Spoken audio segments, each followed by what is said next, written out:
आत्मा एक गूढ़ अवधारणा है जो सदियों से मनुष्य को सोचने पर मजबूर करती रही है।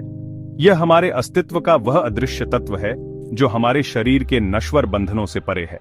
क्या यह सिर्फ हमारी कल्पना है या वास्तविकता का एक पहलू है जिसका अनुभव हम मृत्यु के बाद करते हैं? इस प्रश्न का उत्तर विभिन्न संस्कृतियों और दर्शनों में अलग अलग ढंग से दिया गया है। कुछ लोग आत्मा को चेतना, विचार और भावनाओं का स्रोत मानते हैं, जबकि अन्य इसे एक दिव्य चिंगारी के रूप में देखते हैं जो हमें ब्रह्मांड से जोड़ती है। विज्ञान और धर्म दोनों ने अपने अपने तरीकों से आत्मा को समझने का प्रयास किया है और दोनों के पास इस विषय पर कहने के लिए आकर्षक बातें हैं।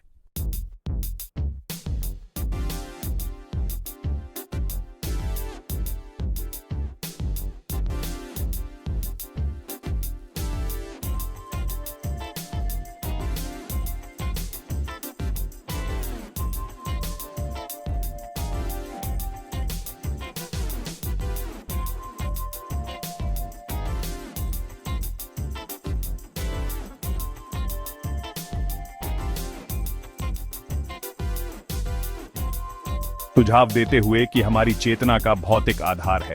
हालांकि कुछ वैज्ञानिक यह मानते हैं कि चेतना मस्तिष्क से पूरी तरह स्वतंत्र हो सकती है और मृत्यु के बाद भी इसका अस्तित्व बना रह सकता है। वे निकट मृत्यु के अनुभवों और पुनर्जन्म की कहानियों की ओर इशारा करते हैं जो आत्मा के अस्तित्व का प्रमाण हो सकते हैं। धर्म आत्मा की अवधारणा को बहुत महत्व देते हैं। अधिकांश धर्मों का मानना है कि मृत्यु के बाद भी आत्मा का अस्तित्व बना रहता है, या तो किसी अन्य लोक में चली जाती है या पुनर्जन्म के चक्र में प्रवेश करती है। हिंदू धर्म और बौद्ध धर्म में आत्मा को अमर माना जाता है और यह कई जन्मों और मृत्युओं के चक्र से गुजरती है जब तक कि उसे मोक्ष प्राप्त नहीं हो जाता। ईसाई धर्म और इस्लाम में आत्मा को ईश्वर द्वारा बनाया गया माना जाता है और यह अंतिम निर्णय के बाद स्वर्ग या नर्क में जाती है। इन मान्यताओं के बावजूद धर्म आत्मा की प्रकृति के बारे में एकमत नहीं है।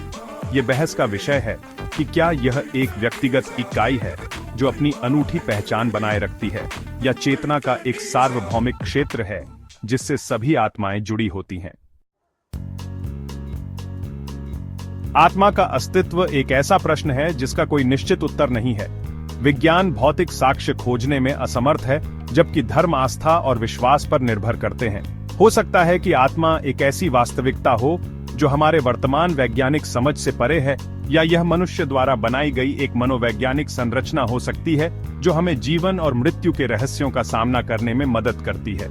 यह हम में से प्रत्येक पर निर्भर करता है कि हम अपने लिए क्या मानते हैं।